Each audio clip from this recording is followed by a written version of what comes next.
ഈ ഒരു ക്വസ്റ്റ്യനിൽ നമുക്ക് n ഒരു നാച്ചുറൽ നമ്പർ ആണെന്ന് തന്നിട്ടുണ്ട്. അങ്ങനെയാണെങ്കിൽ 5⁻⁻⁴ ഓൾവേസ് ഡിവിസിബിൾ ആവുന്ന എത്ര നമ്പേഴ്സ് ഉണ്ടെന്ന് ഫൈൻഡ് ഔട്ട് ചെയ്യണം. സോ നമുക്ക് അതിന്റെ ഫാക്ടേഴ്സ് ഫൈൻഡ് ഔട്ട് ചെയ്യണം. ഇവിടെ നമുക്ക് 5⁻⁻⁴ 5^n-1n എന്ന് എഴുതാൻ പറ്റും. ഇത് a⁻n-b⁻n ഫോർമാറ്റിലാണ്.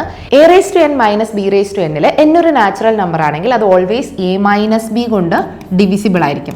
സോ ഇവിടെ നമുക്ക് a-b എന്ന് പറയുമ്പം 5² 25 -1 ആണ് വരുന്നത്. സോ 24 ആണ്.